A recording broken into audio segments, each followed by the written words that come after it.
Hello friends, my name is Rakesh Kumar, MSc second semester, Government E. Raghavendra Rao PG Science College Bilaspur. Today I will discuss about circulatory system in insect. तो हम लोग देखेंगे कि insect जो होता है उनमें blood का सर्कुलेशन किस प्रकार से होता है। इसके लिए हम लोग देखते हैं, ये इंसेक्ट का एक डायग्राम है और इसमें देखेंगे इंट्रोडक्शन, कंपोनेंट्स देखेंगे इसका, और जनरल इसका केमिकल कंपोजिशन देखेंगे, मैकेनिज्म ऑफ ब्लड का सर्कुलेशन देखेंगे। सबसे पहले देखते हैं कि इंट्रोडक्शन। जो इंसेक्ट होता है उसमें ओपन टाइप का सर्कुलेटरी सिस्टम पाया जाता है। इसी के साथ जो अदर आर्थ्रोपोड्स होते हैं उनमें भी सर्कुलेटरी सिस्टम जो है वह ओपन प्रकार का पाया जाता है, which differ in both structure and function from the closed circulatory system found in human and other vertebrates। जो सर्कुलेटरी सिस्टम होता है वह स्ट्रक्चर एंड फंक्शन के आधार पर जो क्लोज सर्कुलेटरी सिस्टम होते हैं उनसे अलग होते हैं, और ये जो क्लोज सर्कुलेटरी सिस्टम होते हैं वो ह्यूमन में भी यानी मनुष्य में एंड अदर वर्टिब्रेट जीव जंतु में पाए जाते हैं। The circulatory system is responsible for movement of nutrition, salt, hormones and metabolic waste throughout in insect's body। जो सर्कुलेटरी सिस्टम हुआ न्यूट्रिशन के मूवमेंट में और जो मेटाबॉलिक वेस्ट बॉडी से जो निकालते हैं उसके लिए रिस्पॉन्सिबल होता है। और the body cavity of insect is called hemocoel and the blood the hemolymph। जो इंसेक्ट के बॉडी कैविटी होते हैं उनको हम हीमोसिल कहते हैं तथा इनके ब्लड को हीमोलिम्फ कहा जाता है।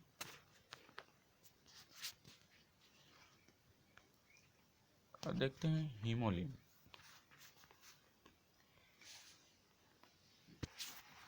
यह एक एम्ब्रायो में सिलोमिक कैविटी के साथ हीमल और इपिन्यूरल साइनस के फ्यूजन से बनता है तथा वयस्क में यह गट और बॉडी कैविटी के मध्य पाया जाता है। हीमोसिल 3 साइनस में बटा होता है। पहला डॉर्सल पेरिकार्डियल साइनस, दूसरा middle perivisceral sinus and ventral perineural sinus.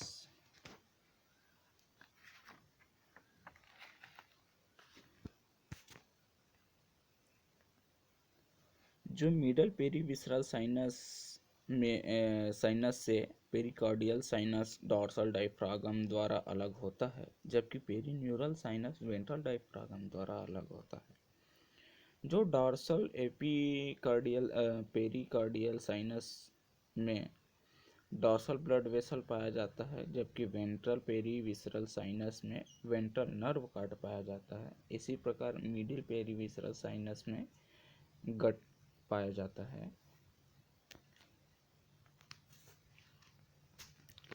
अब द डॉर्सल वेसल देखते हैं। यह एक मेसोडर्मल ट्यूब है जो संपूर्ण पोस्ट एम्ब्रियोनिक डेवलपमेंट में पाया जाता है तथा मुख्य पल्सेटिव ऑर्गन के रूप में भी यह कार्य करता है।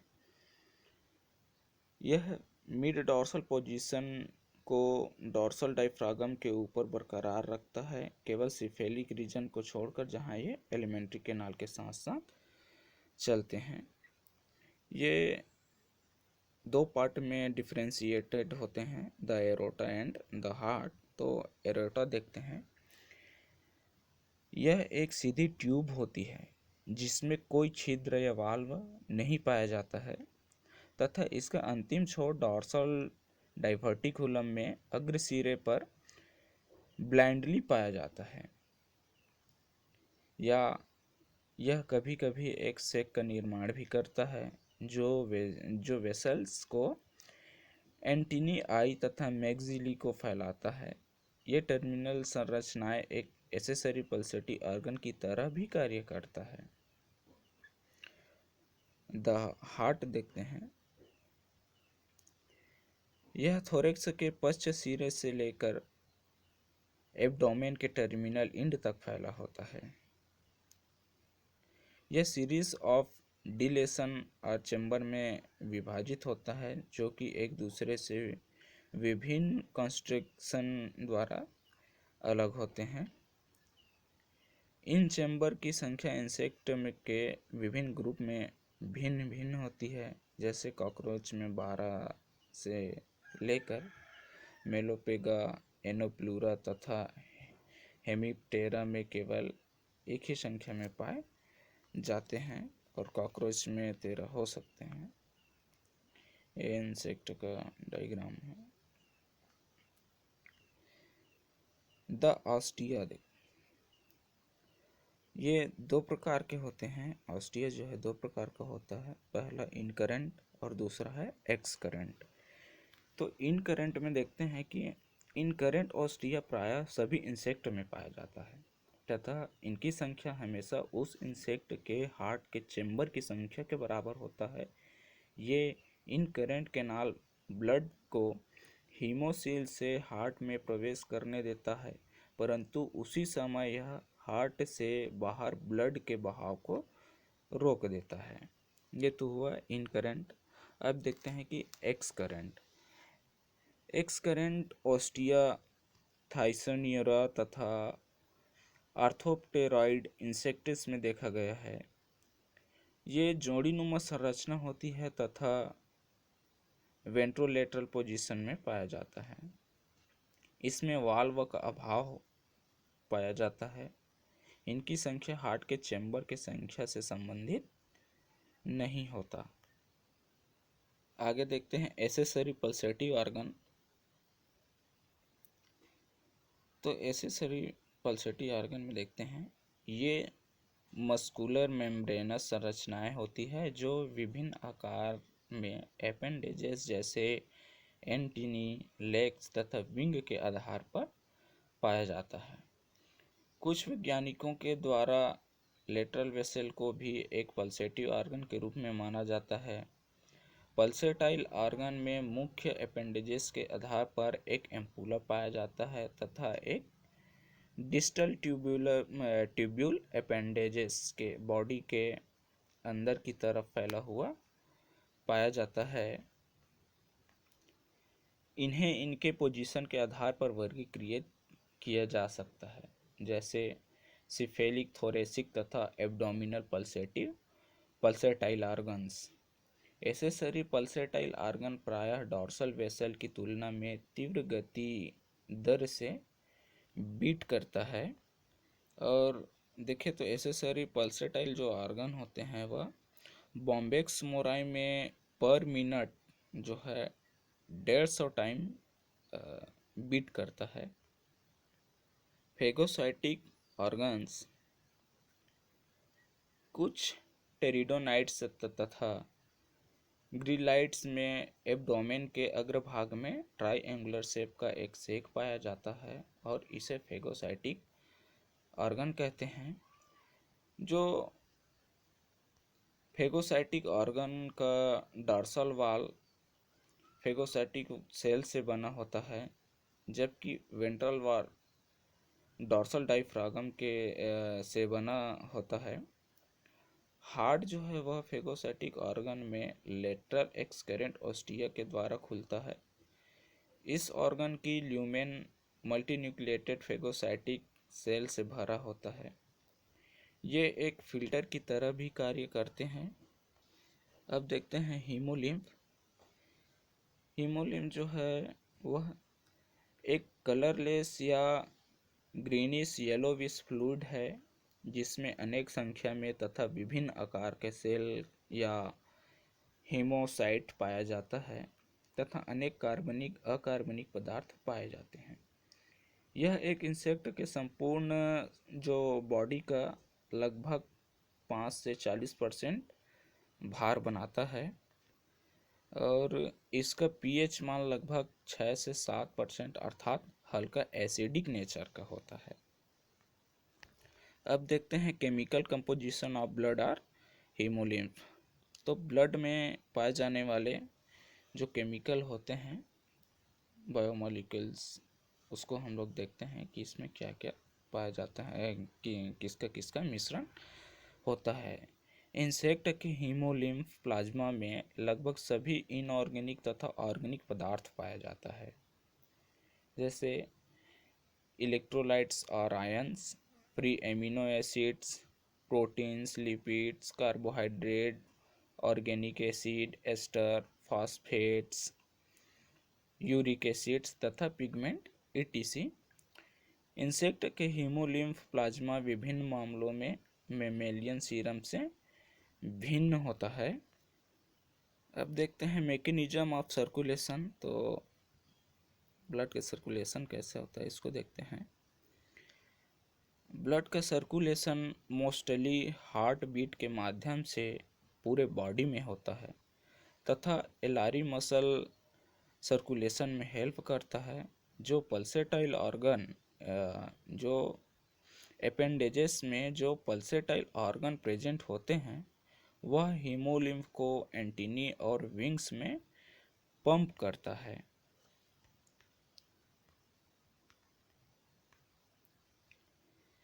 कार्डिक साइकिल देखें तो इसमें हीमोलिम्फ सर्कुलेशन हमेशा पोस्टेरियर एंटेरियर डायरेक्शन में होता है।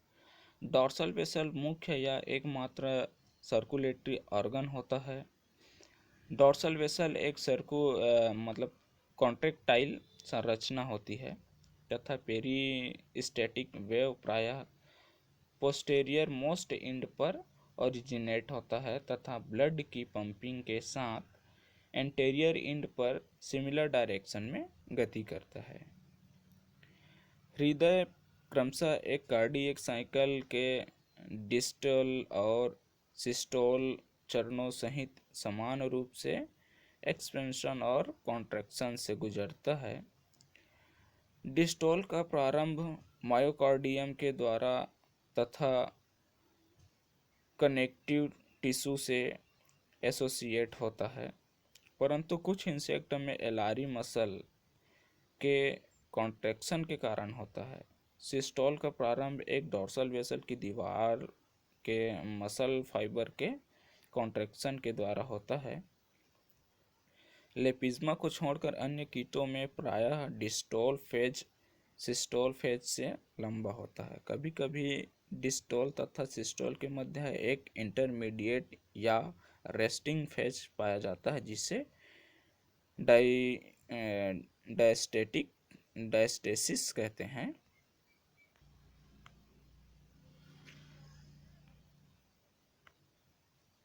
जनरल सर्कुलेशन देखें तो इनकरेंट ऑस्टिया डिस्टोल के दौरान खुलता है तथा ब्लड को हार्ट के अंदर लाता है, जबकि यह सिस्टोल के दौरान बंद रहता है जिससे हीमोलिम्फ हार्ट से बाहर न जा सके।